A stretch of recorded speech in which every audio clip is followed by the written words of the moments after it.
Magaalada Freiburg ee dalka Jarmalka ayaa waxay noqotay arrin shoog ah ama la yaabo markii wiil qaxoonti ah oo 17 jir Afghanistan uu kubsaday dilayna gabadh Jarmal ah oo magaaladaas ka dhigin jirtay caafimaadka.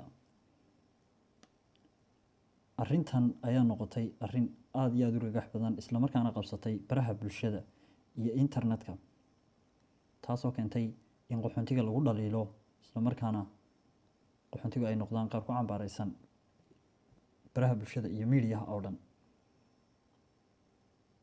Siyaasiyiinta Jarmalka ayaa sheegtay inay isdejiyaan dadweynuhu.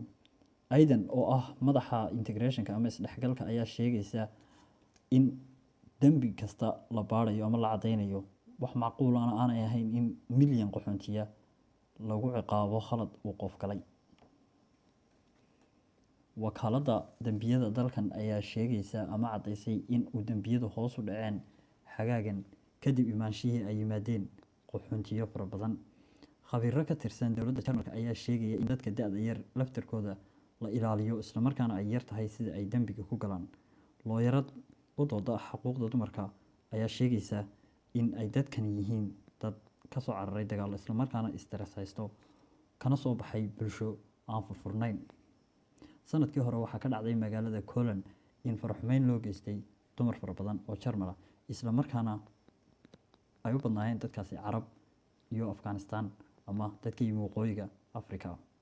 Sanadkan uu boolisku u diyaar garoobay magaaladaas sanadka cusub dabaaldegiisa sidii uu ilaalin lahaa amniga dumarka ka soo qayb galaya xafladdaas. Gudoomiyaha booliska Jarmalka ayaa sheegaya waxaanu